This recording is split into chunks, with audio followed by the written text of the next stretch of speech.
Nós começamos hoje, mês de julho, 5 domingos de julho, nós teremos classe conjunta.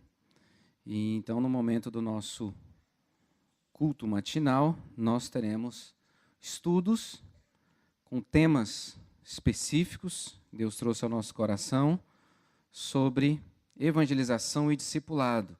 E nós começamos hoje. Então, por isso eu estou descendo aqui, porque você pode participar também desse momento. Não apenas eu falando, mas quero também dar a oportunidade de você compartilhar. Então, voltamos aos temas do início do ano. No início do ano, nós começamos refletindo sobre evangelização, tema que nós vemos como urgente para a vida da igreja. E para você ter em mente, então, aquilo que nós veremos nesses domingos, hoje nós vamos refletir juntos sobre desafios à evangelização em contexto pós-moderno. Próximo domingo, a batalha espiritual no contexto da evangelização. E isso a gente resgata o que é evangelização, a importância da evangelização. Terceiro domingo, eu como discípulo e discipulador. Aquele que é evangelizado, que crê no Evangelho, que entrega a vida a Cristo, ele passa a ser um discípulo de Jesus Cristo. E, por força dessa nova vida, passa a ser um discipulador. Então, nós vamos refletir sobre isso. Quarto domingo, discipulado na prática. O nosso objetivo será ajudar você a sair daqui e discipular alguém, viu, Joana? Saber como discipular, que material você pode usar, como que você vai agir para discipular uma pessoa. E, no último domingo, servindo como Jesus. E a gente fecha, assim, os nossos estudos no mês de julho, pensando sobre evangelização e discipulado. A tríade que tem conduzido a Igreja Presbiteriana de Brasília é evangelização, discipulado e comunhão. São as três ênfases que nós temos dado no nosso serviço como igreja, nossa ação pastoral como igreja. O ar que nós respiramos, meus irmãos, é para glorificar a Deus. Isso é o que nos alimenta. Existimos para mostrar ao mundo quem é o nosso Deus. E fazemos isso enquanto evangelizamos, enquanto discipulamos, enquanto servimos a Deus, servindo as pessoas. Convido você para uma oração e nós vamos entrar já no tema de hoje. Pai, nós queremos te agradecer o privilégio dessa hora. O Senhor nos reúne como povo teu, povo lavado, remido, salvo, ressurreto em Cristo Jesus, povo transformado por tua soberania. Nessa hora, queremos ouvir a verdade do Senhor, esse evangelho santo, verdadeiro, transformador, poderoso, que nos alcançou um dia e que deve levar outras pessoas ao conhecimento de Jesus através do nosso testemunho. Então nós queremos te agradecer. Fala ao nosso coração, orienta-nos como igreja nessa manhã, que saiamos daqui fortalecidos por ti mesmo, para a missão que é tua e que nós temos o privilégio de participar, de levar pessoas ao conhecimento de Jesus Cristo, pela pregação, pelo testemunho, pelo anúncio do Evangelho. Faz assim. Tenha misericórdia da minha vida, Pai, e usa-me por tua graça, eu te peço, junto com os meus irmãos, orando em nome de Jesus Cristo, o nosso Senhor e o nosso Salvador. Amém. Amém.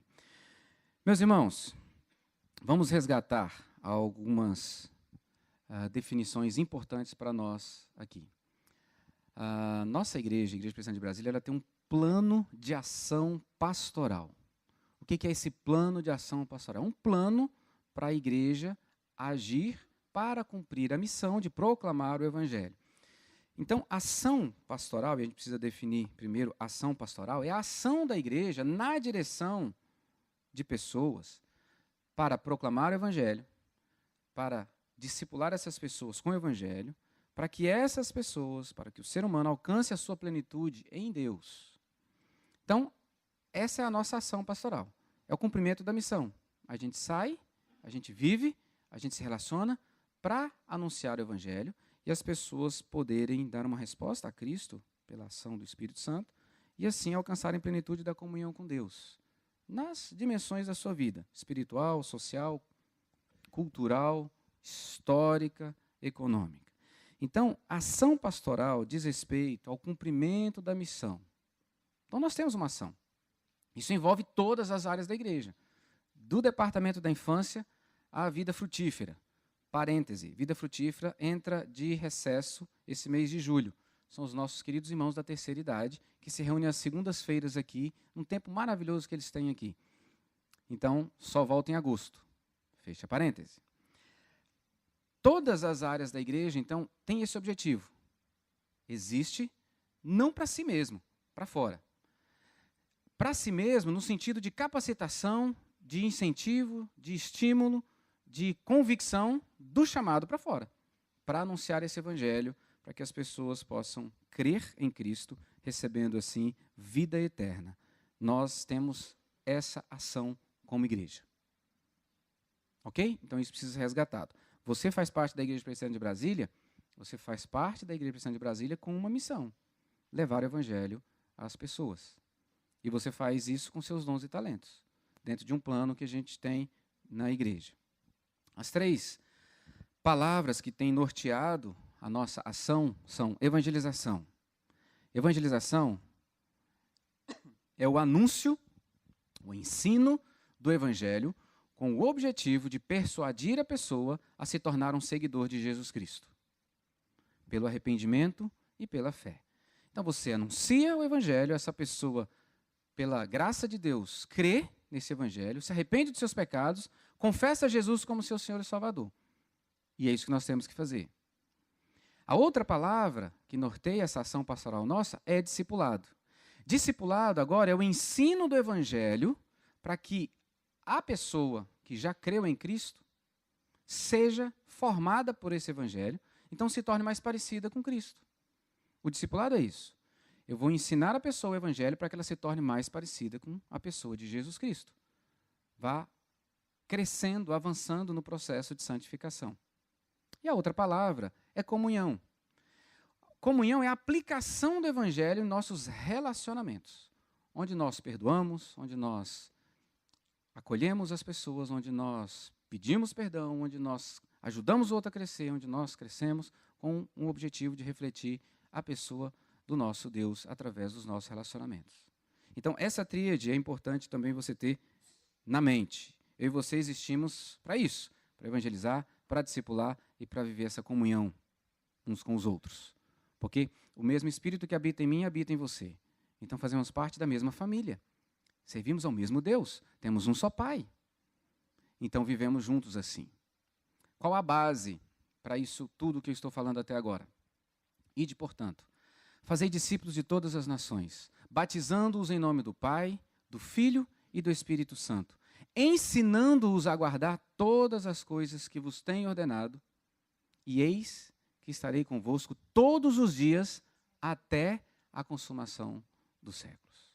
Mateus 28, 18 a 20. Fala de evangelização, fala de discipulado e fala de um único povo. Muito bem. Desafios à evangelização em contexto pós-moderno. Abra sua Bíblia, por favor. Atos 17.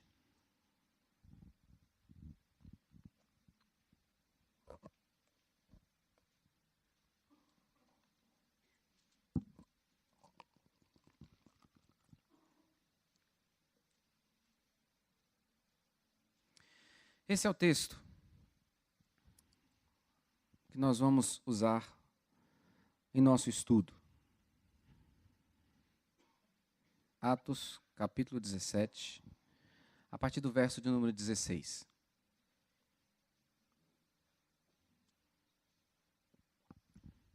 Eu vou fazer a leitura, peço que você acompanhe com atenção aquilo que o Espírito Santo quer falar ao nosso coração. Atos, capítulo 17, a partir do verso de número 16. Enquanto Paulo os esperava em Atenas, o seu espírito se revoltava em face da idolatria dominante na cidade. Por isso, dissertava na sinagoga entre os judeus e os gentios piedosos, também na praça, todos os dias, entre os que se encontravam ali. E alguns dos filósofos, epicureus e estoicos contendiam com ele, havendo quem perguntasse: que quer dizer esse tagarela? E outros: parece pregador de estranhos deuses, pois pregava a Jesus e a ressurreição.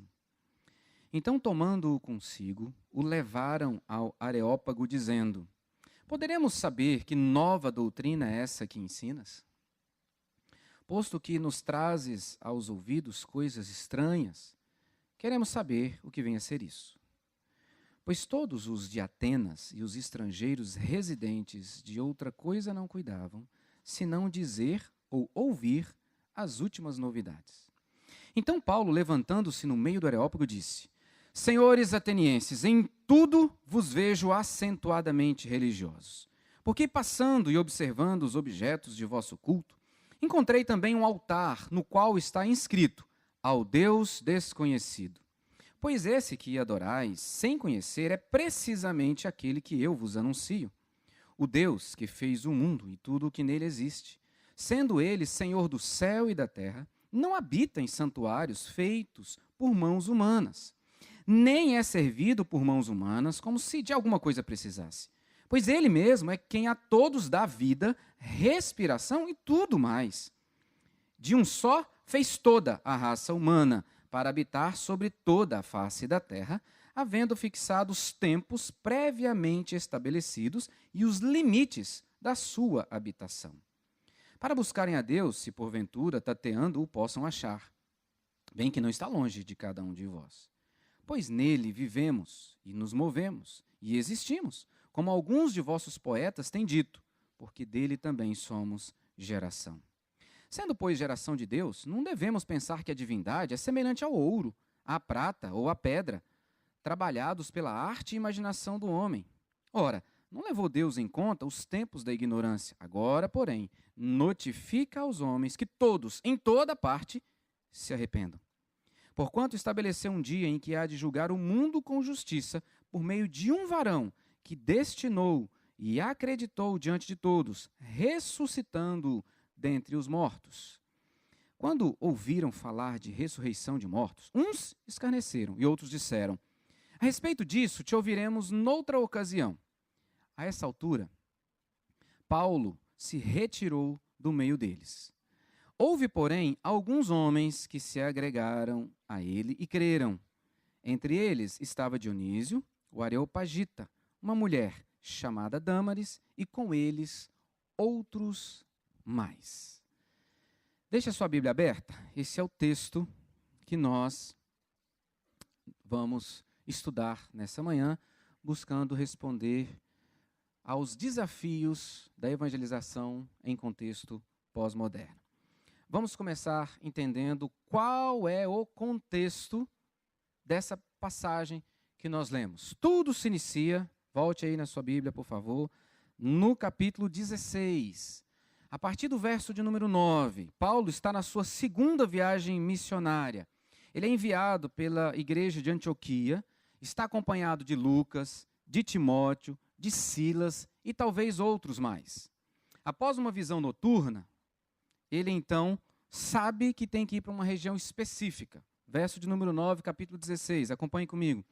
À noite sobreveio a Paulo uma visão, na qual um varão macedônio estava em pé e lhe rogava dizendo: passa a Macedônia e ajuda-nos. Assim que teve a visão, imediatamente procuramos partir para aquele destino, concluindo que Deus nos havia chamado para lhes anunciar o Evangelho. Então, Paulo tem uma visão, o anjo diz para onde ele tem que ir: Macedônia, norte da Grécia. Para quê? O que ele tem que fazer lá? Final do verso 10. Anunciar o Evangelho. Qual o sentido da existência de alguém que é redimido, lavado no sangue do Cordeiro, que recebe salvação, que recebe vida eterna? Anunciar o Evangelho. Anunciar o Evangelho. E eles então vão para essa terra, enviados pelo Espírito Santo, conduzidos pelo Espírito Santo. Dos versos de 11 do capítulo 16 até 40, nós vamos ver esses homens anunciando o evangelho. Então veja comigo. Eles chegam, verso 11, navegam de Troade, seguem direitura a Samotrácia e chegam a Neápolis. Dali a Filipos, cidade da Macedônia. Entendem que ali é o lugar que eles devem pregar. O verso de número 12 diz que eles permanecem alguns dias ali.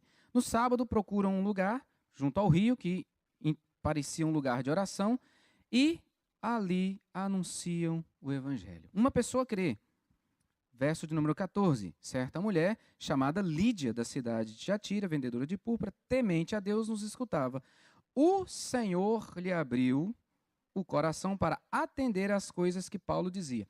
O que Paulo estava dizendo? Está pregando o evangelho. Foi o que ele saiu para fazer. Ela, então, ouvia o evangelho e pôde crer no evangelho. Depois de ser batizada, ela e toda a sua casa nos rogou, dizendo, se julgais que sou fiel ao Senhor, entrai na minha casa e que ficai. E nos constrangeu a isso. Olha um detalhe interessante no verso de número 14, o finalzinho. O Senhor lhe abriu o coração para atender às coisas que Paulo dizia. Quem é que salva? O Senhor. Josias, você tem que pregar o evangelho. Se a pessoa vai crer ou não, é com Deus. E aqui nos ajuda, porque às vezes ficamos preocupados de que a nossa pregação seja tão persuasiva e convincente que a pessoa tem que crer. E se eu prego e não acontece isso, André, aí eu acho que não posso pregar, eu não sou capacitado para pregar. Porque eu falo, a pessoa não se converte. E aí nós precisamos vencer isso na vida da gente. O seu papel não é salvar, o seu papel é anunciar. Diga, Josias.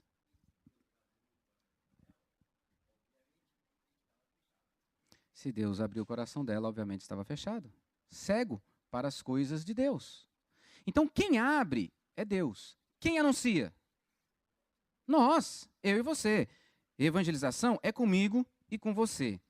Eles continuam pregando esse evangelho. Versos 16 a 18, eles estão anunciando o evangelho, mas se encontram com uma menina, uma jovem que era explorada, possessa por um espírito adivinhador, verso 16, e ela ia adivinhando e dava lucro aos seus senhores.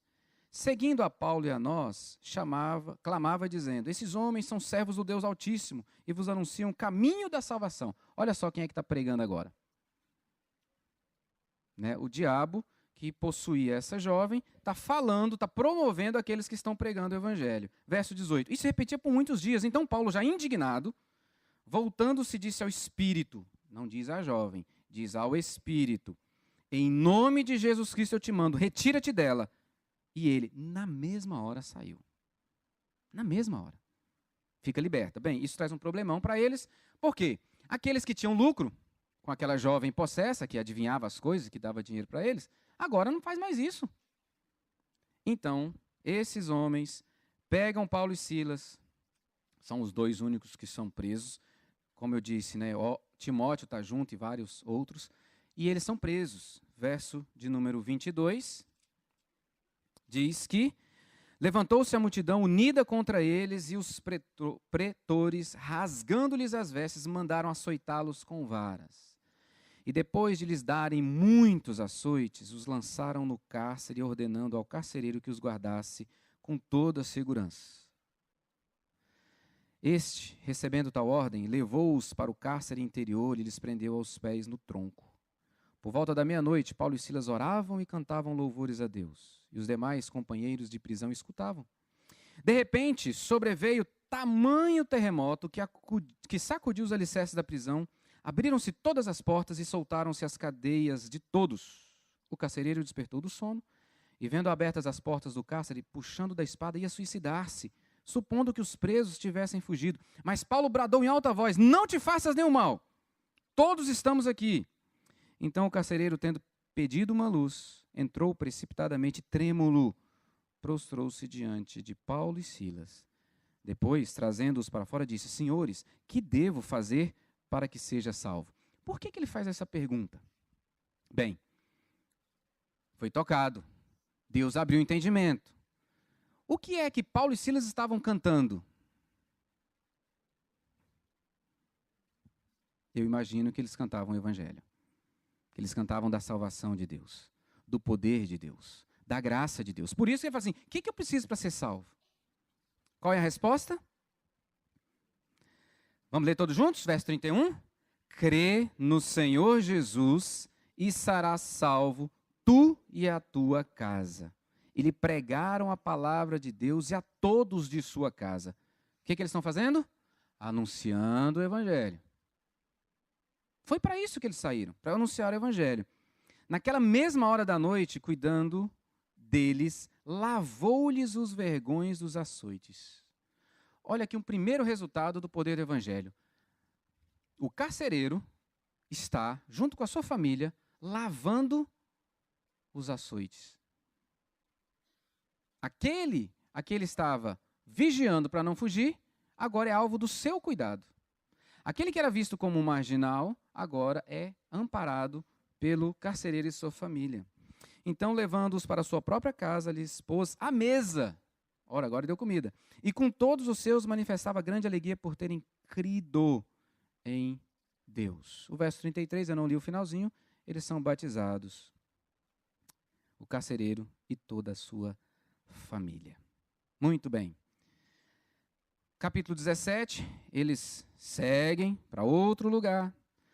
Paulo, segundo o seu costume, foi procurá-los e por 3 sábados arrazoou com eles acerca das Escrituras, expondo e demonstrando ter sido necessário que o Cristo padecesse e ressurgisse dentre os mortos. E esse, dizia ele, é o Cristo Jesus que eu vos anuncio. O que ele está fazendo? Pregando o Evangelho, anunciando o Evangelho. É para isso que ele foi salvo, é para isso que ele foi enviado. Então ele fala desse Evangelho. Olha só o verso de número 4. Alguns deles foram persuadidos e unidos a Paulo e Silas, bem como numerosa multidão de gregos piedosos e muitas distintas mulheres. Eles estão pregando e muita gente se convertendo. Muita gente sendo transformadas. Muita gente sendo transformada. Muita gente tendo o coração aberto, os olhos abertos pelo Senhor. Mas outros não. Aqueles que não são, verso 5, movidos de inveja, trazendo consigo alguns homens maus dentre a malandragem, ajuntando a turba, alvoroçaram a cidade e, assaltando a casa de Jason, procuravam trazê-los para o meio do povo. Porém, não os encontrando, arrastaram Jason e alguns irmãos perante as autoridades, clamando: esses que têm transtornado o mundo chegaram também aqui, os quais Jason hospedou. Todos estes procedem contra os decretos de César, afirmando ser Jesus outro rei. Tanto a multidão como as autoridades ficaram agitadas ao ouvirem essas palavras. Contudo, soltaram Jason e os mais, após terem recebido deles a fiança estipulada. E logo durante a noite, os irmãos enviaram Paulo e Silas para Bereia. Eles vão chegar em Bereia, vão pregar a palavra, os bereanos vão conferir se o que ele está falando está de acordo com as Escrituras. Verso de número 12. Com isso, muitos deles creram, mulheres gregas de alta posição e não poucos homens. Eles continuam pregando o Evangelho, pessoas continuam crendo e alguns continuam não crendo. Verso 13. Mas, logo que os judeus de Tessalônica souberam que a palavra de Deus era anunciada por Paulo, também em Bereia, foram lá excitar e perturbar o povo. Então, os irmãos promoveram sem detença a partida de Paulo para os lados do mar, porém Silas e Timóteo continuaram ali. Então, Paulo é enviado, empurrado lá para Atenas. Verso 16, nós lemos enquanto Paulo os esperava em Atenas. Silas e Timóteo permanecem lá. Verso 15, os responsáveis por Paulo levaram-no até Atenas e regressaram, trazendo ordem a Silas e Timóteo para que, o mais depressa possível, fossem ter com ele. Ok, é esse o contexto para a gente chegar e entender por que Paulo está em Atenas. Paulo é conduzido para Atenas depois que ele vem anunciando o Evangelho.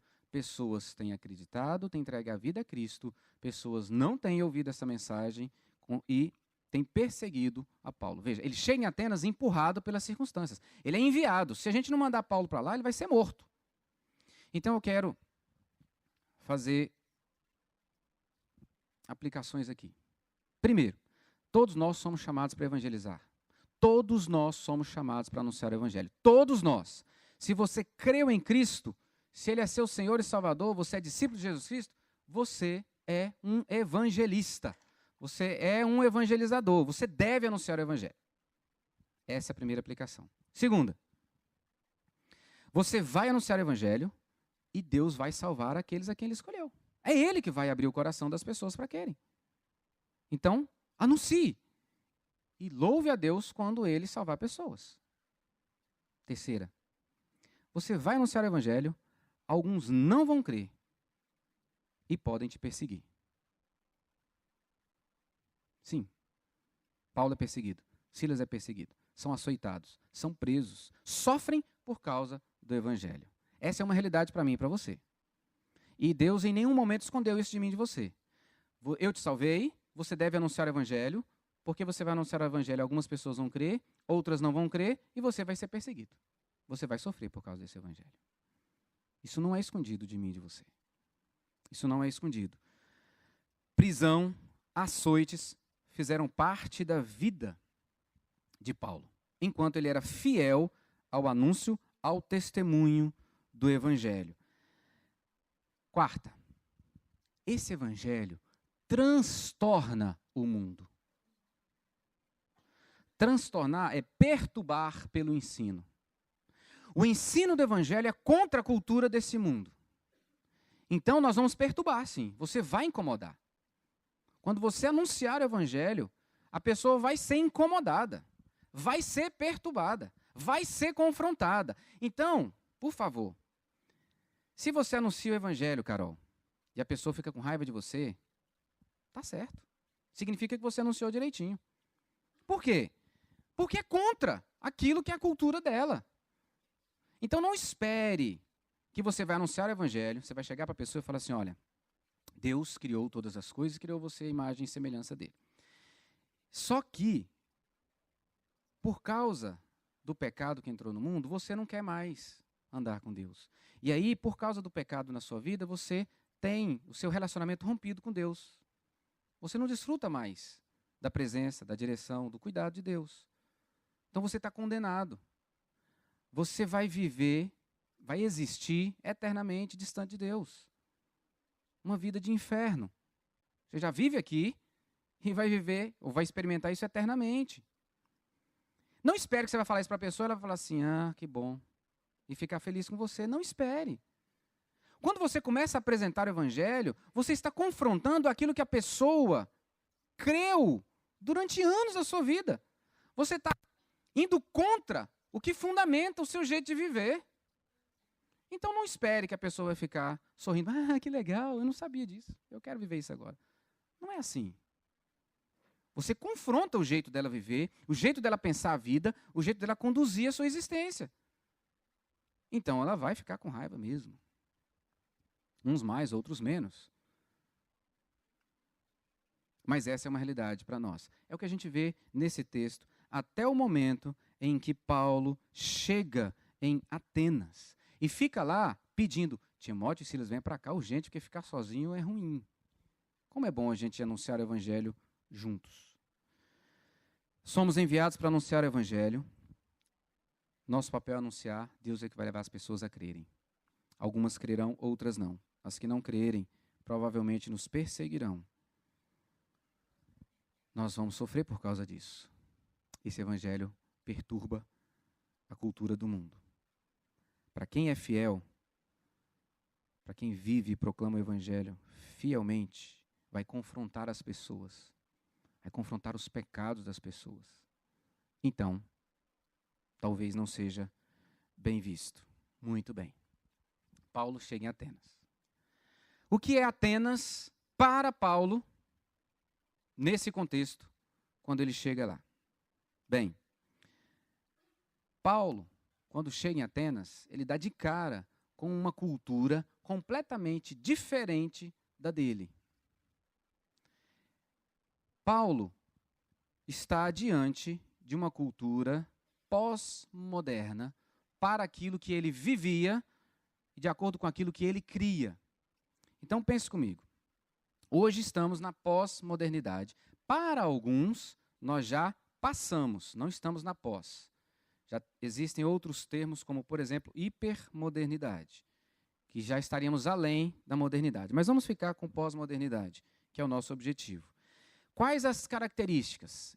São muitas. Eu só quero apresentar 3 aqui para você entender o seu mundo, o nosso mundo, onde nós estamos, e a gente olhar para Atenas e ver se não é também a mesma realidade que nós vivemos hoje. Vivemos num mundo, hoje, pluralizado. O que isso quer dizer? Muitas ideias. São muitos conceitos. São muitos valores. São muitas religiões. São visões de mundo diferentes. Cada um tem uma. Nenhuma pode ter a pretensão de deter a verdade, pois não existe uma única verdade. Então, vivemos num mundo onde a verdade é relativa. Isso é um mundo pluralizado. Essa é uma característica.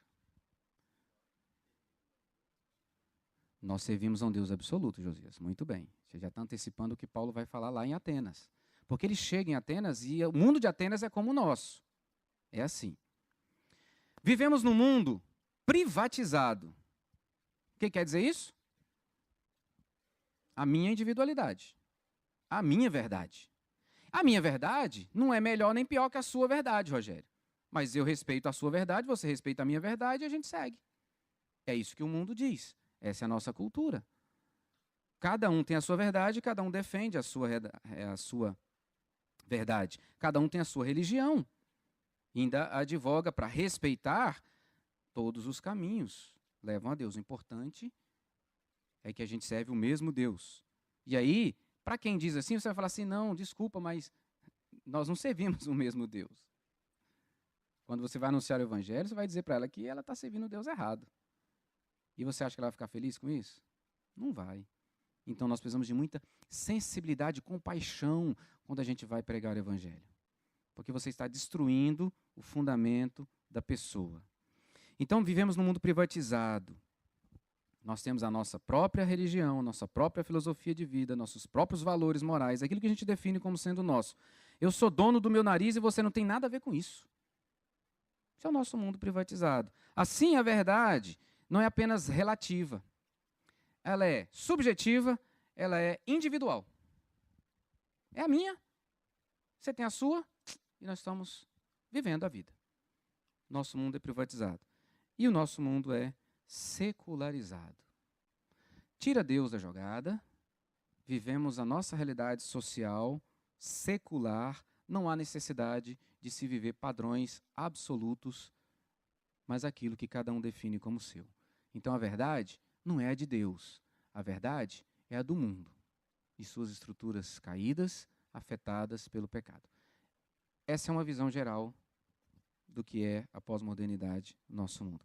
O que isso tem gerado? E aí começa a gente a pensar nos desafios. O que isso tem gerado? Leva uma geração inteira ao caos.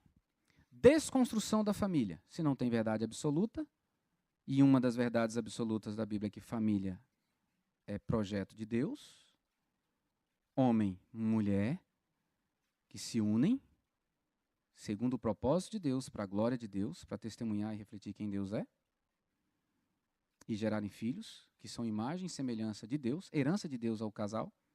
Se você desconstrói, se você não tem isso como verdade, então você desconstruiu a família. Os padrões da sociedade estão destruídos. A desvalorização do ser humano está presente. Então, tirar a vida de alguém, qual o problema? Se a minha verdade pensa apenas em mim, prioriza o meu querer, a minha vontade, se for necessário que eu tire a vida do Zé Carlos, qual o problema? Tirei. E daí?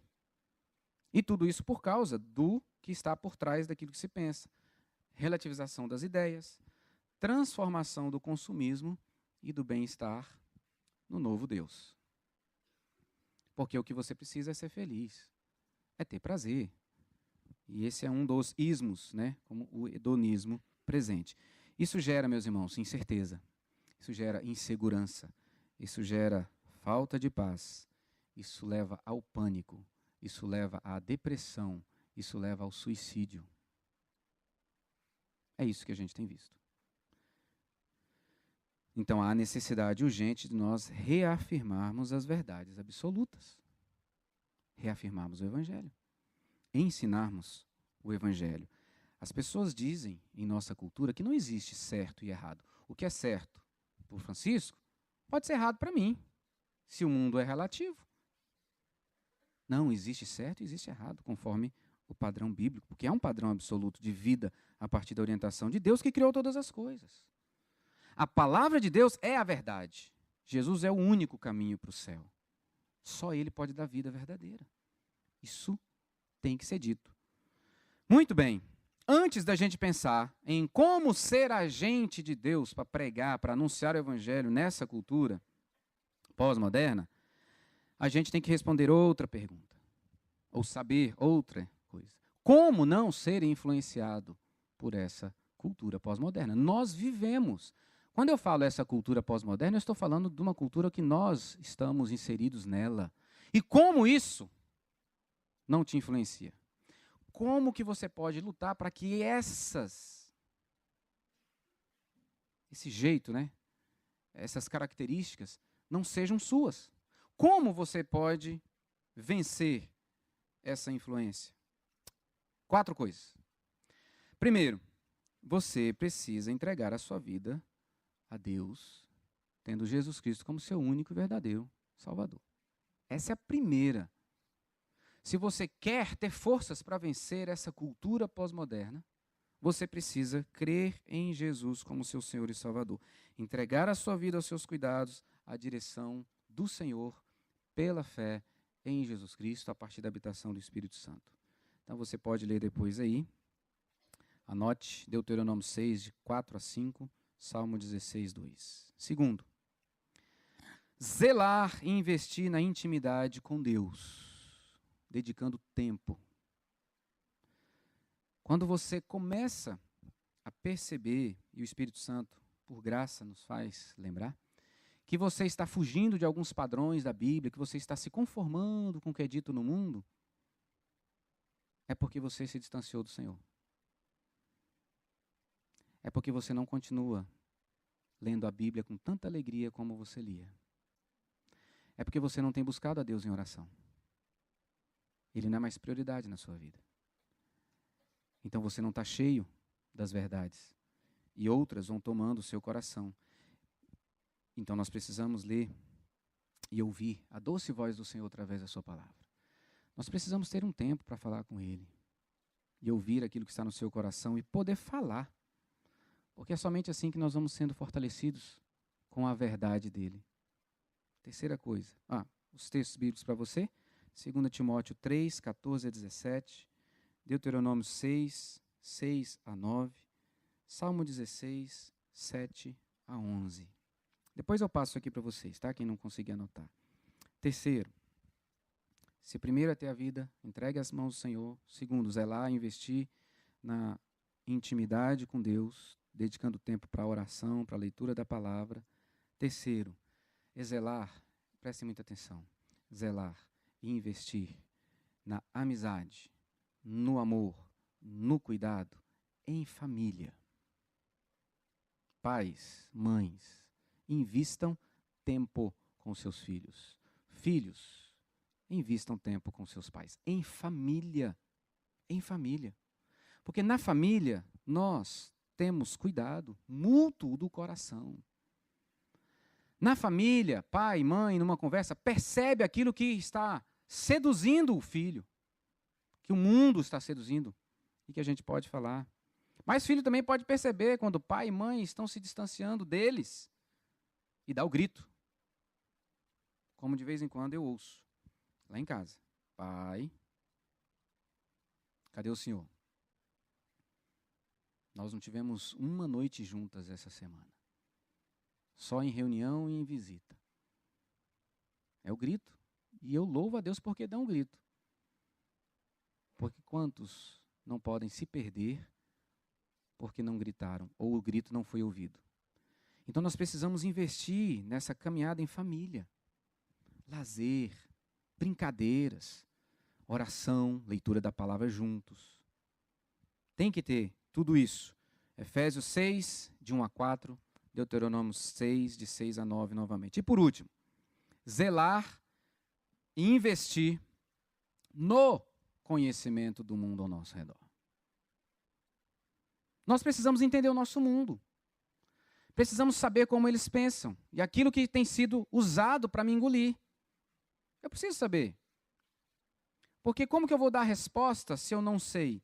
Então eu preciso olhar para o mundo, e ao olhar para o mundo, conhecer, aí eu confronto com a palavra.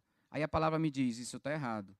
Aí eu falo assim, então se está errado, eu não vou seguir por esse caminho. E aí eu tenho forças para resistir aos enganos e à sedução. Salmo 16, 4, Colossenses 3, 23, 1 Crônicas 12, 32, Tiago 4, 4 e 7. Essas 4 ações eu e você precisamos ter. Para primeiro cuidar do nosso coração. Crer em Jesus como nosso Senhor e Salvador, investir na intimidade com Deus, zelar pelo cuidado mútuo da família e investir no conhecimento do mundo. Fizemos isso. Estamos fortalecidos. Estamos atentos. Então, como responder à sociedade pós-moderna? Vamos ver como é que Paulo fez? Olha só. Diferente de como foi enviado para Antioquia e como foi chamado para Macedônia, Paulo é agora empurrado para Atenas. Ele chega em Atenas, verso 16, algo acontece com o coração dele. O que acontece? Verso 16. Como é que está o coração dele? Revoltado. Revoltado com o quê? Com a idolatria. O que essa idolatria está fazendo? Dominando a cidade. Isso revolta o coração de Paulo. Muito bem. Pergunta que incomoda. Como está o seu coração diante da cultura presente da qual você faz parte? Como? Conformado ou revoltado? Às vezes eu revolto, mas me conformo. Ok. Eu respondi que muitas vezes, na verdade, quando eu fiz essa pergunta a primeira vez, a conclusão que eu cheguei é que meu coração estava cauterizado. Indiferente. Indiferente. Paulo fica revoltado quando ele olha para aquela cidade, viu a idolatria na cidade, ele se revolta. Ele fica revoltado.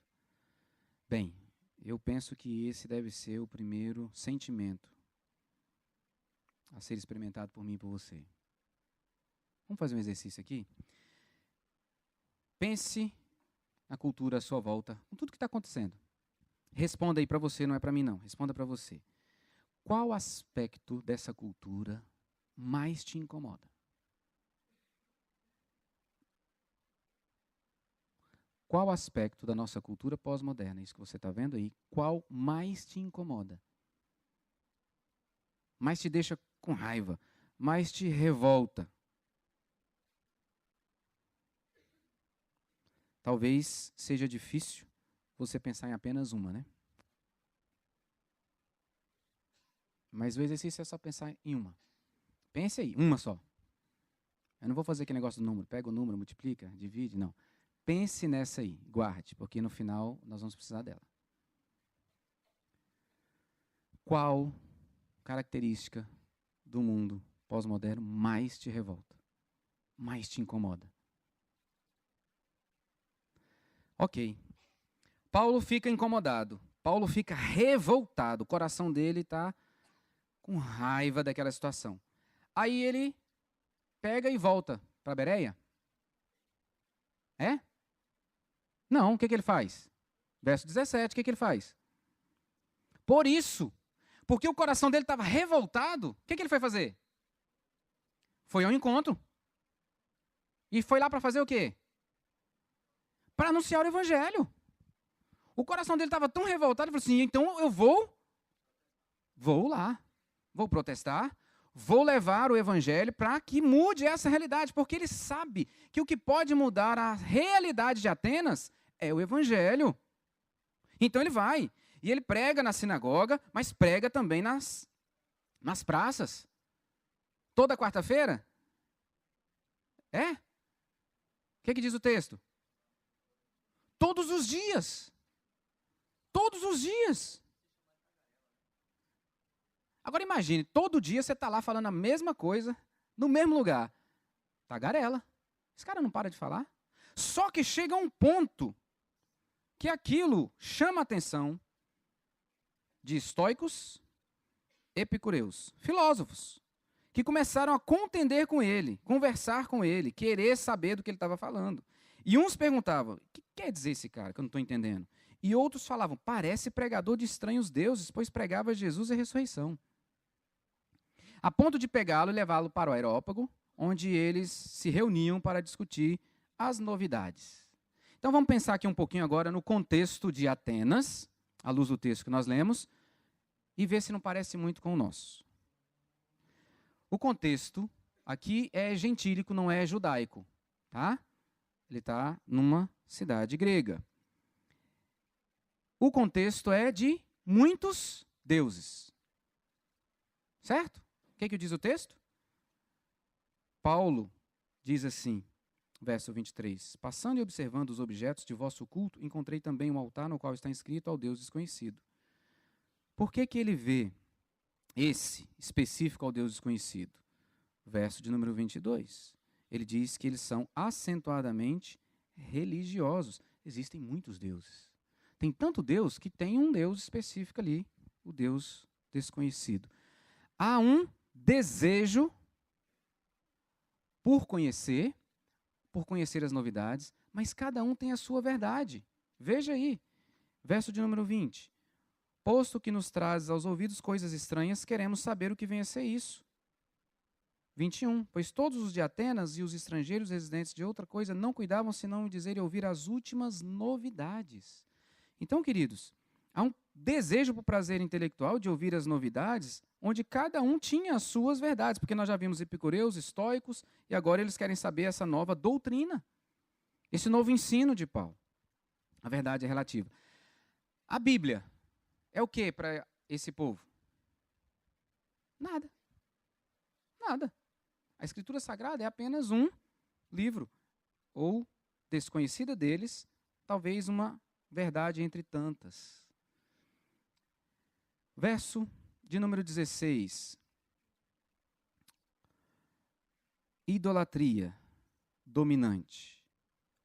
Há muitos deuses, há vários deuses, há várias religiões em Atenas. Há muitos deuses, há várias religiões em nossa cultura pós-moderna.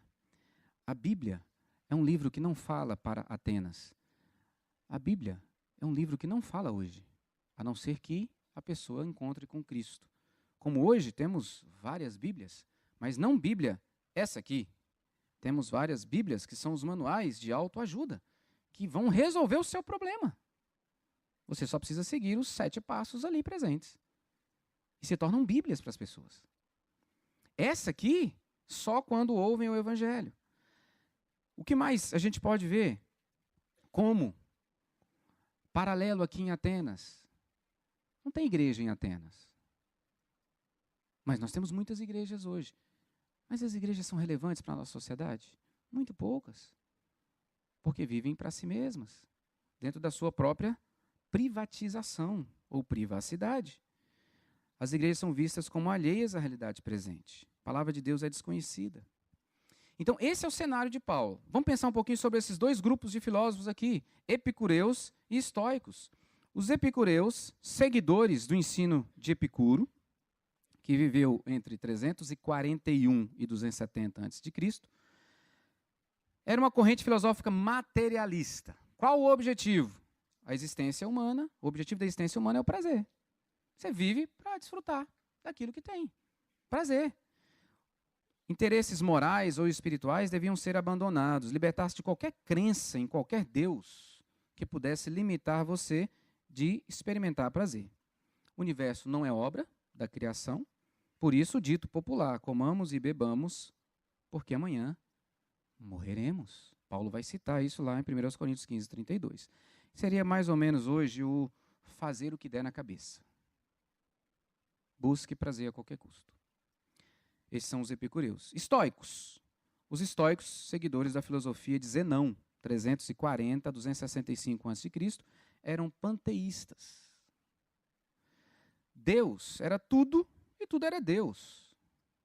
Então, eram fatalistas. Defendiam a autossuficiência, a razão. Seria mais ou menos hoje o deixa a vida me levar, à luz daquilo que eu creio.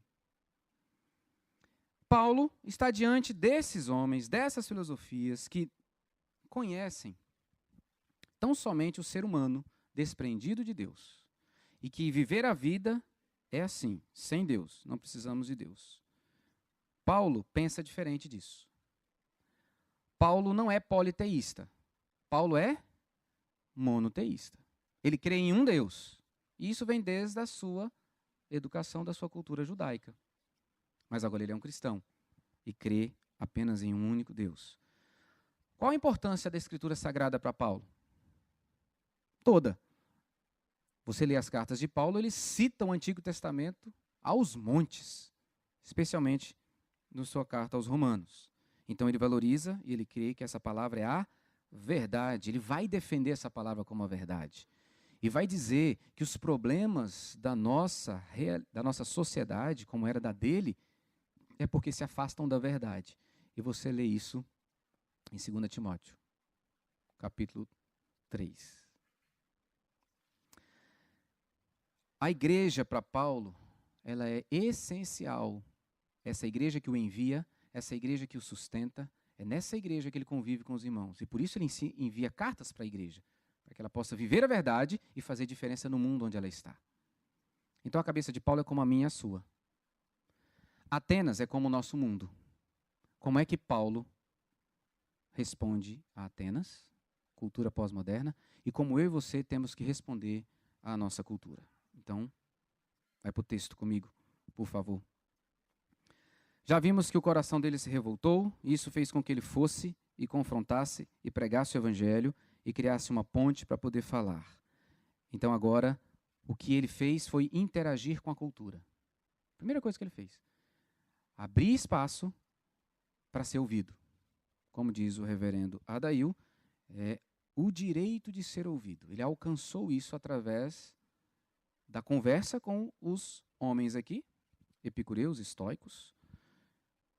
Verso 19, tomando consigo, levaram a Areópago, dizendo, poderemos saber que nova doutrina é essa que ensinas? Eles querem ouvir. Eles querem ouvir. Você tem que viver de tal forma o evangelho que as pessoas chegam e falam assim, Nice, eu queria que você me falasse dessa fé que você tem. Que Deus é esse que você vai aos domingos para a igreja? Que você ora aqui antes do almoço? Que negócio é esse? Nós precisamos ser... Você já parou para pensar que quando Jesus disse que nós temos ser sal e luz, ser sal é provocar sede nos outros? Sal não provoca sede? Você pega um pitadinho de sal, põe e fica com sede, né? A pessoa tem que olhar para você e ficar com sede de querer saber quem é Deus. Quem é Deus? Você vive de um jeito tão apaixonado por esse Deus, eu quero saber que Deus é esse. Você gerou sede na pessoa. Digressão. Verso de número 20. Você tem trazido coisas estranhas. O evangelho é estranho para muita gente. Paulo começa então a falar. Verso de número 22. Levantou-se. Senhores atenienses, em tudo vos vejo acentuadamente religiosos. Isso aqui é palavra de quem estava revoltado em face da idolatria? Geralmente, quando a gente está revoltado, a gente não tem muita paciência. A gente não é muito cuidadoso, polido nas palavras, né? Quando a gente está revoltado, a gente é mais, sim, ríspido, agressivo. Paulo não faz isso. Ele abre o diálogo dizendo assim, puxa, vocês são muito religiosos, isso é interessante, isso é louvável. E aí depois ele vai corrigir. Então ele chega no coração daqueles a quem ele vai falar, sem confrontá-los de primeira mão contra o erro deles. embora indignado, ele não demonstra indignação. Pelo contrário, ele cria uma ponte de comunicação. Ele é sensível. Ele sabe que o que ele vai falar vai destruir as bases deles. Ele sabe que o que ele vai falar vai incomodar profundamente. Ele sabe que o que ele vai falar pode levá-lo de novo para levar a chibatada. Ele sabe disso, mas ele precisa falar. Então ele é sensível ao apresentar o evangelho, ganhando a simpatia e a atenção. Vejo que vocês em tudo são acentuadamente religiosos, porque passando e observando os objetos de vosso culto, vocês cultuam. Encontrei também um altar no qual está inscrito: ao Deus desconhecido. Pois é exatamente sobre isso que eu quero falar para vocês. E aí ele começa a discorrer sobre o evangelho. Ele consegue o direito de ser ouvido e ele então agora começa a falar. A forma como ele apresenta a mensagem do evangelho passa por um conhecimento claro da mentalidade deles, daquele povo, e ele adapta o evangelho para que eles possam entender. 1 Crônicas 12:32, é um texto do Antigo Testamento, diz assim: os filhos de Issacar, conhecedores da época, para saberem o que Israel devia fazer. Precisamos conhecer a nossa época. Paulo conhecia, por isso que ele chega desse jeito. Então ele começa a falar, a partir do verso 24, o que nós vamos ver? Paulo apresentando essas doutrinas que eles não entendiam, que eles queriam saber, contrárias às percepções deles. A concepção que eles tinham de Deus, do homem, do mundo, eram contrárias a que o evangelho apresenta. Então Paulo vai começar falando do mundo, depois, de Deus, do mundo e por fim do homem. Então fica uma boa dica para você, quando for conversar com alguém que não tem uma concepção correta de Deus, do mundo em que ela vive, nem dela mesma. O que ele fala sobre Deus, meus irmãos? Verso 24. Qual a primeira informação que está aí? Deus Criador. O Deus que fez o mundo e tudo que nele existe. É a primeira informação que ele dá. Olha, esse Deus desconhecido que vocês têm um altar, que vocês adoram sem saber quem é, eu vou dizer para vocês, é o Deus que criou todas as coisas. É o Deus que fez tudo, fez você. Ele não falou isso ainda, vai falar lá embaixo. Mas já está implícito, já está. O Deus que criou o mundo e todas as coisas. Ele continua falando, o que mais?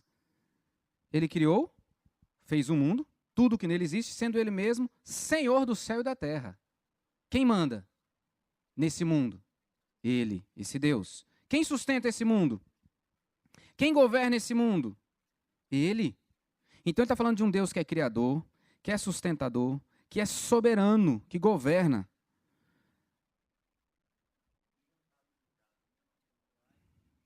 Não habita em santuários feitos por mãos humanas. Então não é um Deus que habita em templos. Não é um Deus que pode ser manipulado. Não é um Deus que é conduzido pelos homens. É um Deus que está acima de tudo e todos. Então ele já começou a bater nos ídolos. De leve.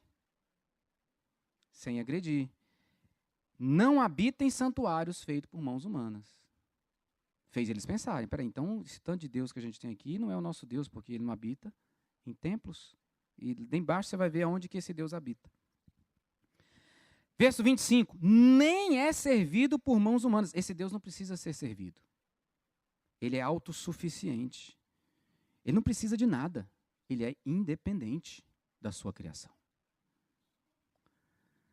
Nem é servido por mãos humanas. Como se de alguma coisa precisasse? Ele não precisa de nada, porque ele é tudo. Pois ele mesmo é a quem a todos dá vida, respiração e tudo mais. Falando de outro atributo divino. Ele é provedor. Ele que dá tudo que vocês precisam. Bem, se ele me dá tudo que eu preciso, eu já estou gerando, na pessoa que ouve isso, um entendimento de dependência. Bem, se é ele que me dá tudo que eu preciso, então eu dependo dele para receber as coisas que eu preciso.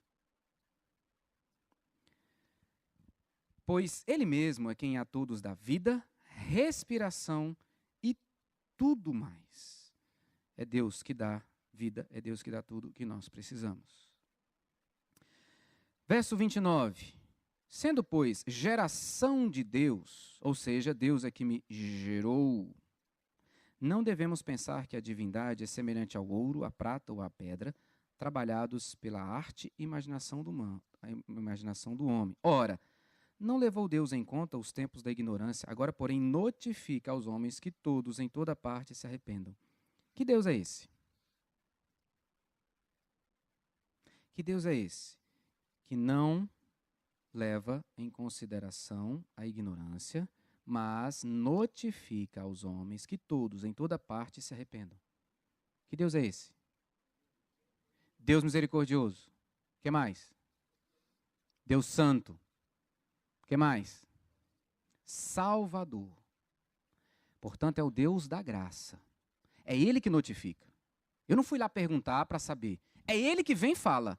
A iniciativa é dele. Então, é o Deus da graça, que não age conforme os meus méritos. É o Deus que salva, que leva pessoas a crerem e receberem vida, porquanto estabeleceu um dia em que há de julgar o mundo com justiça por meio de um varão que destinou e acreditou diante de todos, ressuscitando dentre os mortos. Verso 34.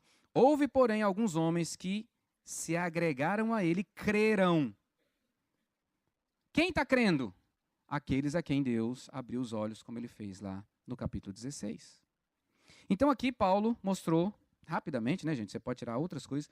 Quem é Deus? Olha, o Deus verdadeiro é esse aqui. E ele começa a falar.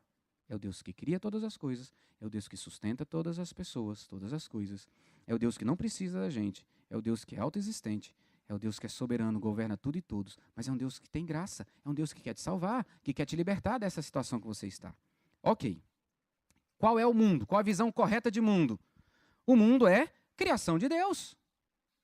O mundo não veio de uma explosão e está aí para você viver enquanto vamos esperar o que vai acontecer. Não, o mundo foi criado por um Deus. Então, o mundo é criação de Deus, portanto, depende desse Deus. O mundo não está solto, não é regido pelas leis humanas. É regido por quem o criou. Ele é Senhor desse mundo, verso 24. E quando fala Senhor para um grego que entendia que o imperador é Senhor, o Deus sobre a vida deles, ele sabe exatamente o que ele está falando. E já está conflitando com a cultura presente. O imperador é que era chamado de Senhor, de Kyrios. Agora ele chega e fala assim, ó, quem é Senhor, quem é o Kyrios, é Deus. É por isso que alguns vão falar assim, ó, vai embora, chega, não queremos, vamos conversar depois com você, depois. Mas aqueles a quem Deus escolheu para a salvação, creram. Creram. Como o Areopagita, Dâmaris e outros mais. Que mundo é esse? Um mundo que está debaixo da soberania de Deus, que governa e sustenta tudo e todos. Não existe nada nesse mundo que Deus não saiba. Nada. Ele sabe exatamente o que você está pensando aí. Sabe exatamente. Você não surpreende Deus. Você não é pego de surpresa. Deus sabe o pecado que você vai cometer daqui a um minuto. Ninguém escapa dos olhos do Senhor. Não, os olhos do Senhor estão sobre toda a terra. Meus irmãos, ele está falando qual a visão correta que a gente precisa ter do nosso mundo. É Ele que dá respiração, Ele que te dá condições de viver. Então, o mundo depende de Deus. O mundo depende de Deus. Vivemos num mundo que é dele. E que não está solto. Deus está governando esse mundo. Quando você olha para o que está acontecendo no Brasil, Estado Islâmico fora do Brasil, o mundo, Deus está sabendo de tudo. Deus está permitindo apenas aquilo que vai cumprir os seus propósitos eternos, soberanos e perfeitos. Não pense que esse mundo está ao léu. E não é o léu ali, não. Não pense. Ele está nas mãos do Senhor, do soberano Criador. Não esqueça disso. E ele está dizendo para esse povo, olha, vocês não podem viver do jeito que vocês estão vivendo, em outras palavras, porque o mundo tem um Senhor. Se ele tem um Senhor, nós obedecemos a esse Senhor, como os gregos obedeciam ao imperador. E esse Senhor é o Senhor do mundo, de todas as coisas. O que ele fala acerca do homem? Sim, irmã Gilda.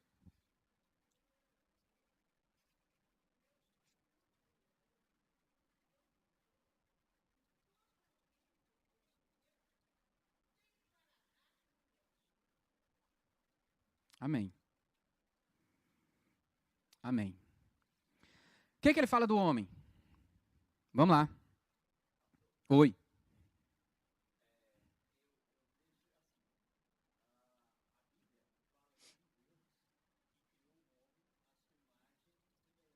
Uhum.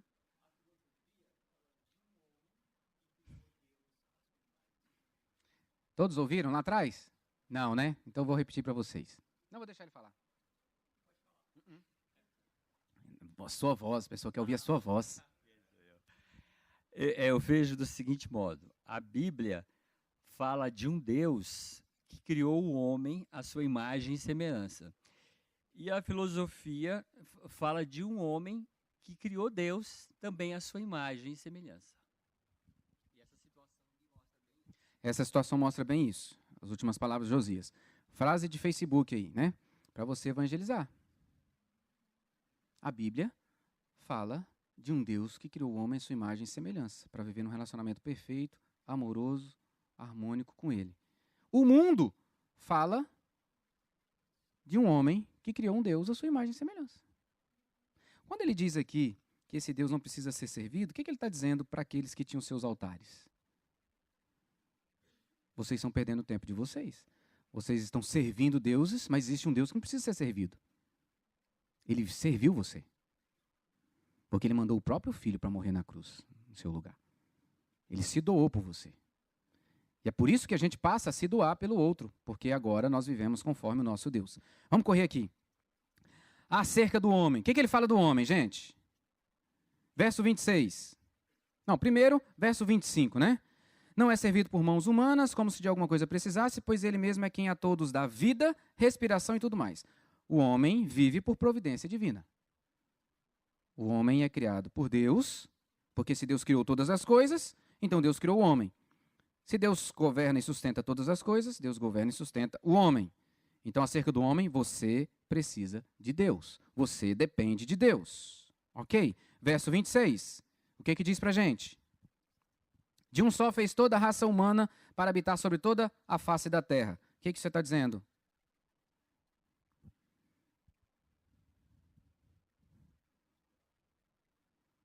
Geração de Deus. Lá embaixo ele vai falar de novo, verso 29. Sendo, pois, geração de Deus. Então, de um homem só, fez toda a raça humana. Paulo não usou o nome de Adão e Eva. Mas o que está na cabeça dele é isso. De um só, Deus criou todos. De um só, Deus criou toda a raça humana. Então, somos descendentes de um só, que é aquele que nos representa. Verso 26. De um só, fez toda a raça humana para habitar sobre toda a face da terra. Ok. Quando ele usa essa segunda parte do verso 26, havendo fixado os tempos previamente estabelecidos e os limites da sua habitação. O que ele está falando?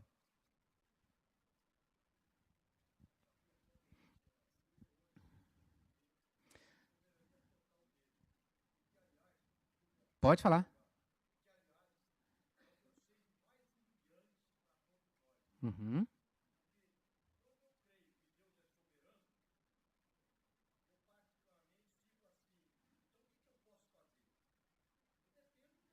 Totalmente.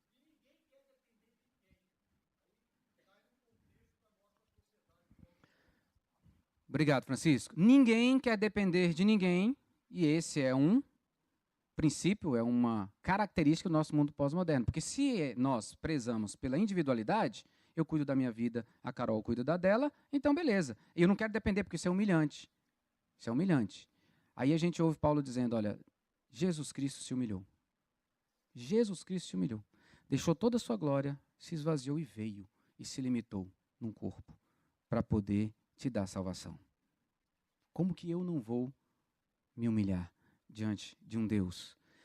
O homem tem limites. Deus não tem limites. Deus fixou os tempos previamente estabelecidos e os limites da sua habitação. O homem só faz o que Deus permite ele fazer. O que está acontecendo no Brasil e no mundo é porque Deus está permitindo, meus irmãos.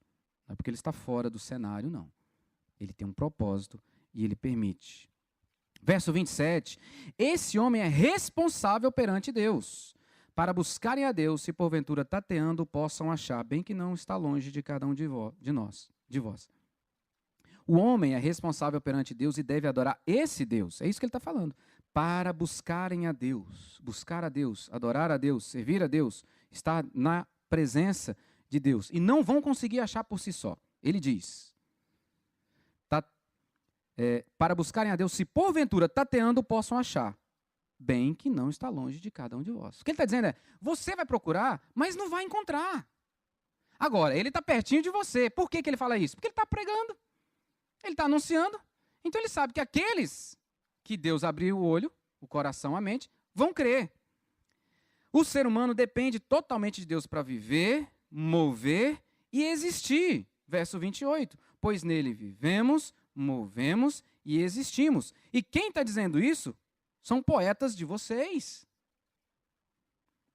Então veja que Paulo, mais uma vez, testemunha que conhece a vida, a cultura dos atenienses. Oi? Movido e tangido. Ele cita aqui, né? É um poema de Áratos. E em outras cartas também ele vai citar. Muito bem. Então todo ser humano é gerado de Deus, está aí, ora, é o 29, né? Sendo, pois, geração de Deus, não devemos pensar que a divindade é semelhante ao ouro, à prata ou à pedra, trabalhados pela arte e imaginação do homem. O que ele está dizendo? Nós somos criados à imagem e semelhança de Deus. Se nós somos geração de Deus e somos carne e osso, então esse Deus é pessoal. E ele está preparando para falar de Cristo. Deus não é uma estátua, não é um ídolo, é uma pessoa. Então, se é uma pessoa, eu tenho um relacionamento com Ele. Ele está preparando para dizer, olha, você precisa de um relacionamento com Deus. O ser humano não consegue imaginar e descrever esse Deus em prata e ouro. O ser humano deve se arrepender dos seus pecados, deve crer em Jesus Cristo, que morreu e ressuscitou dos mortos para dar vida a quem nele crê. É assim que ele fecha a conversa. Ora, não levou Deus, verso 30, em conta os tempos da ignorância, porém agora notifica aos homens que todos em toda parte se arrependam. Está falando para eles, vocês precisam se arrepender. Porquanto estabeleceu um dia em que há de julgar o mundo com justiça, por meio de um varão que destinou e acreditou diante de todos, ressuscitando dentre os mortos. Aonde que ele já falou sobre isso? Verso 18. Ele estava lá pregando sobre isso. Porque a pergunta dos seus ouvintes era, parece pregador de estranhos deuses, pois pregava Jesus e a ressurreição. Importante, meus irmãos, o que nós lemos aqui, do 16 até o 34, não é todo o discurso de Paulo. É aquilo que Lucas registrou para falar ao nosso coração. Não tem todo o discurso dele, não tem todos os detalhes. Apenas aquilo que era importante o Espírito Santo registrar para falar ao meu e ao seu coração. Então ele termina dizendo, vocês precisam se arrepender. Existe uma pessoa a quem vocês devem crer para receber vida eterna e serem ressuscitados. E essa pessoa é Jesus Cristo, porque um dia Deus vai julgar todos. Aí, qual é o resultado? Quando ouviram falar de ressurreição de mortos, uns escarneceram. Vai ser assim comigo e com você. Você vai pregar o evangelho, uns vão crer. Outros não. Uns vão zombar. Escarneceram. Outros disseram, a respeito disso te ouviremos noutra ocasião, os politicamente corretos. Não, olha, legal, tal, depois a gente conversa mais sobre isso. Mas outros creram. Isso é que é maravilhoso. Outros creram. Você poderia falar assim, nossa, mas que discurso ruim. Ok. Às vezes o meu e o seu também é assim, mas pessoas creem. Houve, porém, contraponto com o verso 32. Alguns homens que se agregaram a ele creram. Entre eles estava Dionísio, o Areopagita, uma mulher chamada Dâmaris, e com esses dois, outros mais. Então nós temos os que vão ser apenas curiosos, zombar, os que vão ser simpáticos e dizer, olha, tudo bem, valeu, depois a gente fala mais sobre isso, mas aqueles que creem recebem a nova vida, e isso é com Deus, meus irmãos. Eu vou pular um montão aqui. O que a gente tira para a gente? Bem, você precisa conhecer o mundo que está à sua volta e confrontar essas realidades com a palavra. Então você precisa conhecer a palavra. Então você precisa Se dedicar à leitura da palavra. Existem meios que Deus providencia para isso. Sua devocional, seu tempo de leitura, e ele é importantíssimo. Nada deve substituir isso. Mas você tem a igreja, você tem escola dominical, você tem os cultos, você tem quarta-feira, você tem os grupos de vida, você tem os grupos da igreja, as unidades de trabalho, as sociedades internas. Locais onde você aprende acerca da palavra e do mundo para você responder. Precisamos conhecer nossa cultura, como ela pensa, como que é a visão das pessoas, para que você possa chegar lá e falar da visão correta de Deus, do mundo e da pessoa, do ser humano. Esse é um caminho, é como Paulo nos ensina a responder ao nosso tempo. Eu quero encerrar. Abra sua Bíblia em Mateus 24, 14. Eu não tenho dúvida de que essa verdade estava no coração de Paulo. Vou convidar você para ficar de pé, só para você descansar um pouquinho o banco. E você faz essa leitura. Vamos ler todos juntos?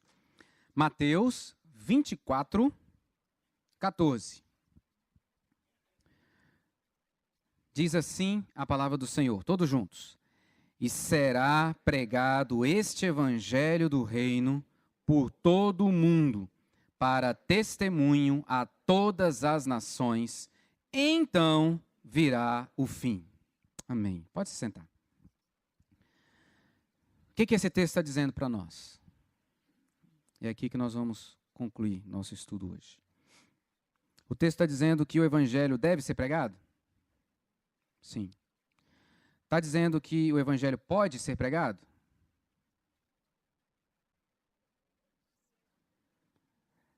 Será pregado. Olha a diferença. O evangelho deve ser pregado.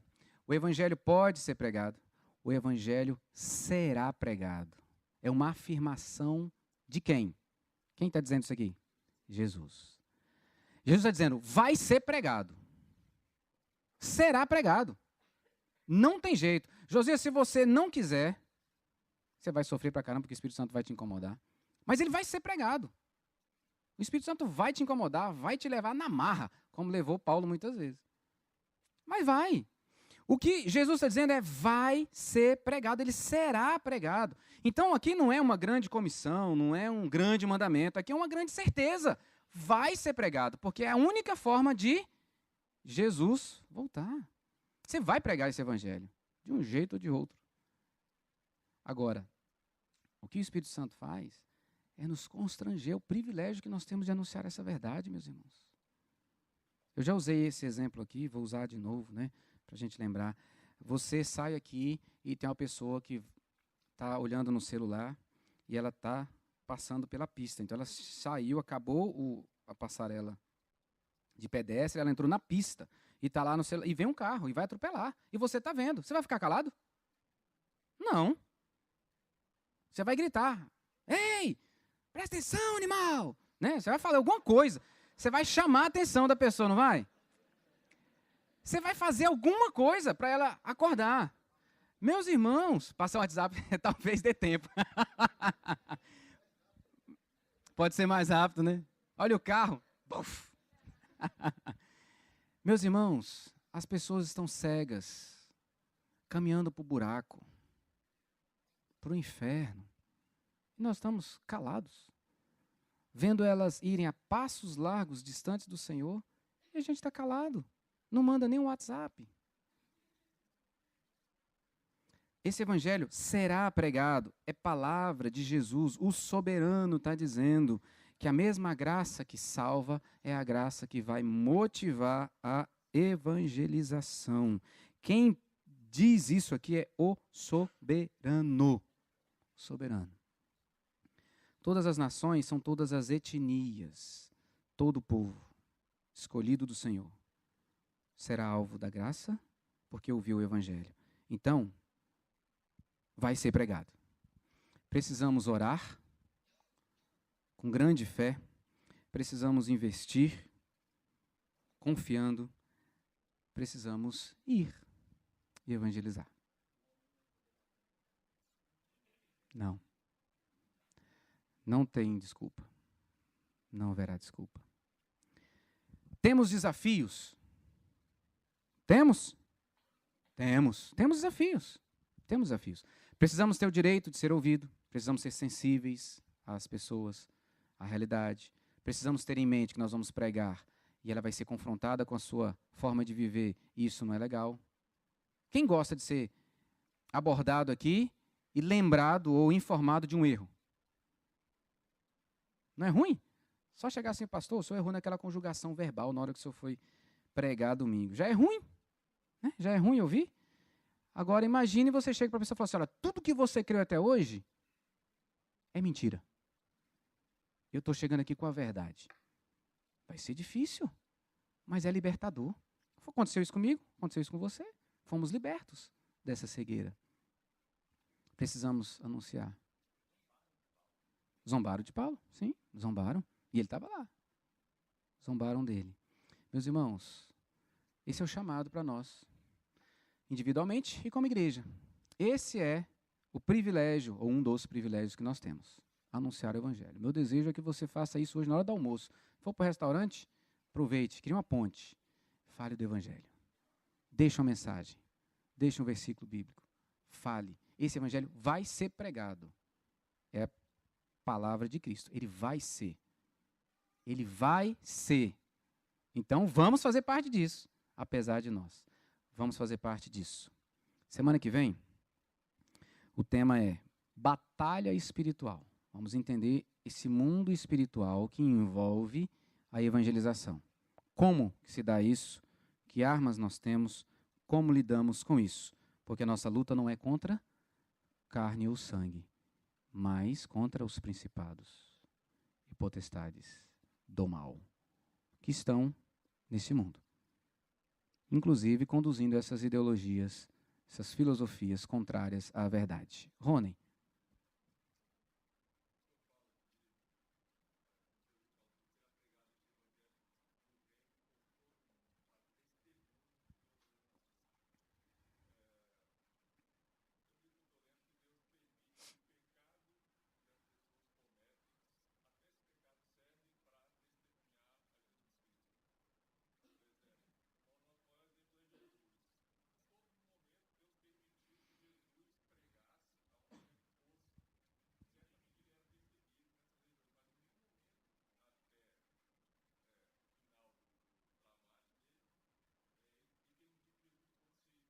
Uhum.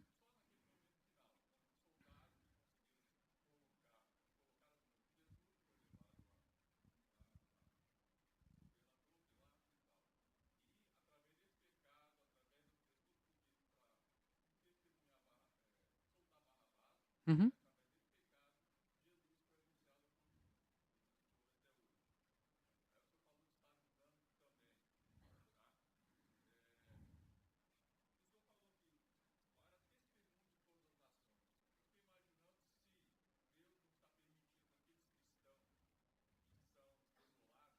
Uhum.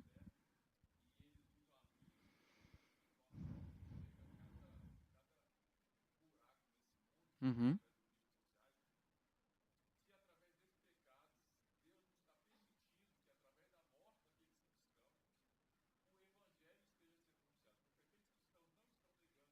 Sim. Uhum. Eu creio que sim. Quando cristãos são mortos por causa do evangelho, o evangelho é anunciado. É um discurso difícil para nós. Por quê? Porque a pós-modernidade entrou no nosso coração. E a gente fala assim, coitados dos nossos irmãos, estão sofrendo. Estão sofrendo sim, mas estão indo para a glória. Eles não são daqui. Nós gostamos tanto daqui que não conseguimos entender que não somos daqui. Que queremos ficar aqui.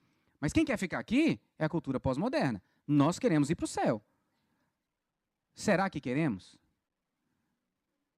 Então nós temos que pregar o evangelho. Porque o evangelho é pregado e Jesus Cristo volta. Então, a dificuldade nossa com algumas realidades como essa que o Rony está colocando É porque a cultura pós-moderna já tomou o nosso coração.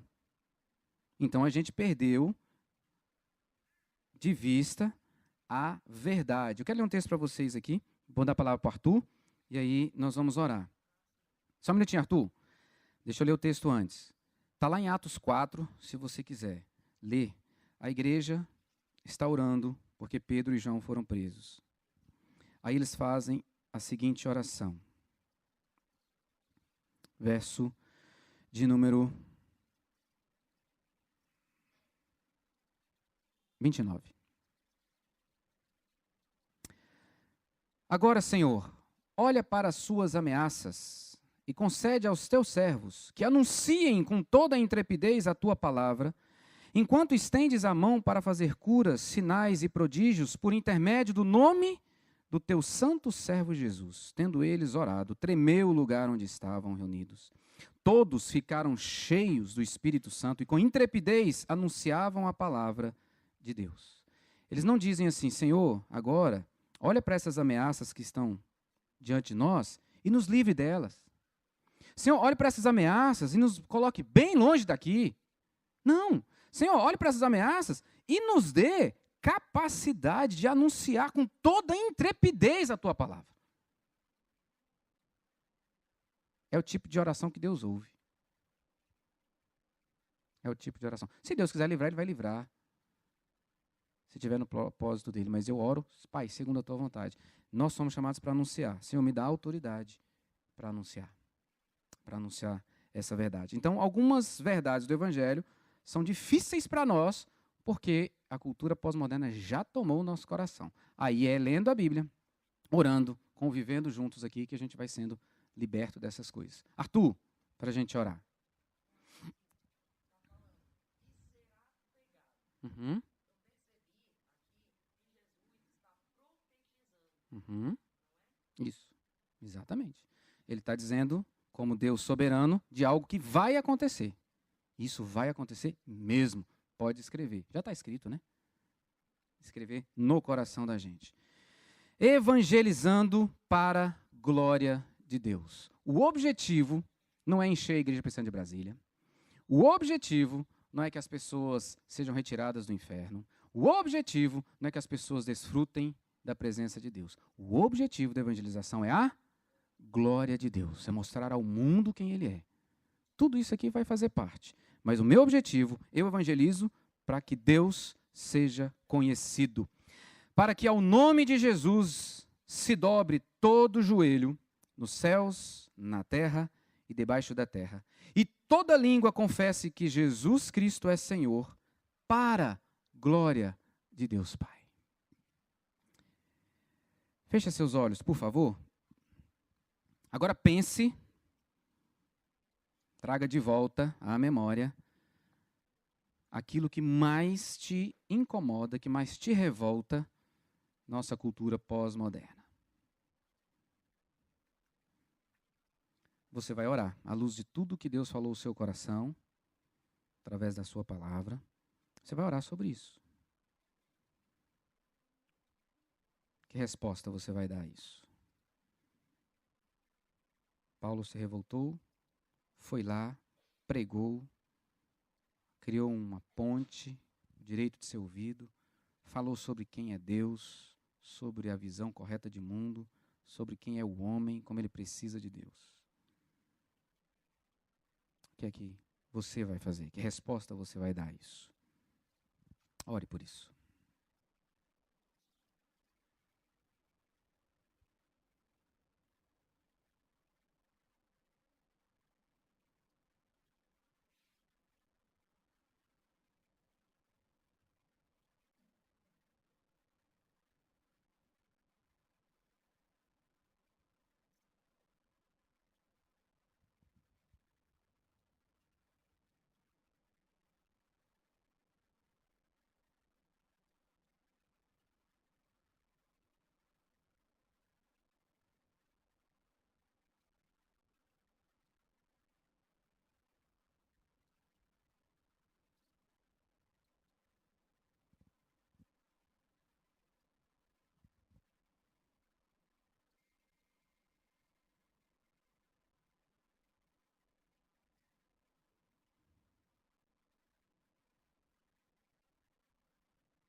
Senhor, nós temos grandes desafios, sim, para sermos fiéis ao Senhor.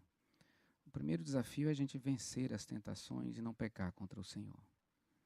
Esse é o nosso primeiro grande desafio. É caminhar em santidade, em intimidade com o Senhor, buscando a Tua face, vivendo para a Tua glória, anunciando através do viver quem é o nosso Deus. Esse é o nosso primeiro desafio, Pai. Ajuda-nos, leva cativo o nosso coração ao Senhor. Leva cativa a nossa mente às Tuas verdades, Pai. Ensina-nos, capacita-nos. Fala ao nosso coração. E tenhamos alegria em estar na Tua presença, ouvindo a Tua voz pela leitura da Escritura Sagrada. Dá-nos, ó Pai, alegria em desfrutar de momentos de silêncio, falando com o Senhor, orando a Ti. Precisamos primeiro experimentar isso, sermos cheios do Senhor, para então anunciar essas verdades do Senhor às pessoas. Vivemos sim numa cultura que não quer saber do Senhor, uma cultura que caminha passos largos segundo a sua própria verdade, que é uma mentira. E nós pedimos ao Senhor que nos ajude a fazer a leitura correta do nosso mundo, confrontar com a verdade bíblica e anunciar com graça, com misericórdia, a mesma que nos alcançou. Que não nos vejamos como superiores, como melhores, mas como homens e mulheres humilhados, porque dependemos do Deus Todo-Poderoso e Soberano. E isso nos dê compaixão, amor pelas pessoas que hoje estão numa situação que nós já vivemos, perdidos, confusos, distantes do Senhor, controlados pelo próprio coração, escravizados pelo pecado e pelo diabo. Isso aconteceu com a gente lá atrás. Hoje não estamos mais lá. Por Tua graça, não deixe a gente esquecer isso. Para que a gente seja amoroso, para que nós sejamos carinhosos, sensíveis para anunciar a verdade que vai libertar, segundo o Teu propósito soberano, que vai transformar e que vai dar o privilégio dessas pessoas desfrutarem da alegria que nós desfrutamos em Cristo Jesus. Dá-nos intrepidez, ousadia de usar a autoridade que nós temos em nome de Jesus para anunciar essas verdades, Pai. Que a nossa mente esteja tomada pelo Teu Evangelho. O nosso coração seja tomado pelo Teu Evangelho. Porque a boca fala do que está cheio o coração. Então encha-nos de Ti mesmo, pois nós queremos viver para a Tua glória. Ajuda-nos como igreja a viver o Evangelho e a anunciar o Evangelho. Ajuda-nos como famílias a viver o Evangelho e a anunciar o Evangelho. Ajuda-nos como discípulos e discípulas de Jesus Cristo a viver o Evangelho e anunciar o Evangelho. Rogamos ao Senhor por aqueles a quem o Senhor escolheu antes da fundação do mundo e que precisam ouvir o Evangelho. Leva-nos até eles, Senhor. Dá-nos hoje a oportunidade para cada um de nós de anunciar essa verdade, descansando naquilo que o Senhor vai fazer. O nosso privilégio é anunciar a verdade. A graça do Senhor é que redime, é que salva, é que liberta, é que faz nova criatura. Faz assim. Olha para a realidade do nosso país, do mundo. Levante os Teus filhos e filhas espalhados pelo mundo, para que sejam boca do Senhor, para que possam fazer diferença, para que possam anunciar, denunciar, protestar, mas especialmente pregar e viver esse Evangelho da graça.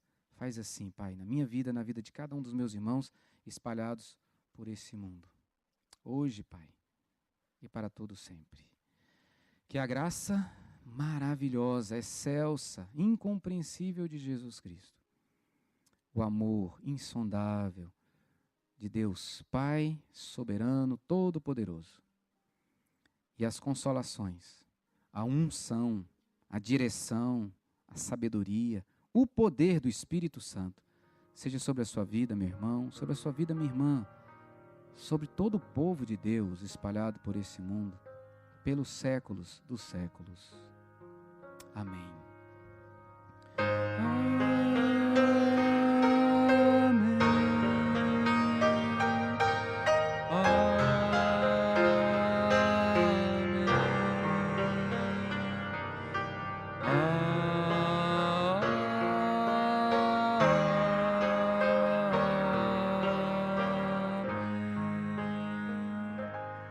Meus queridos, hoje à noite nós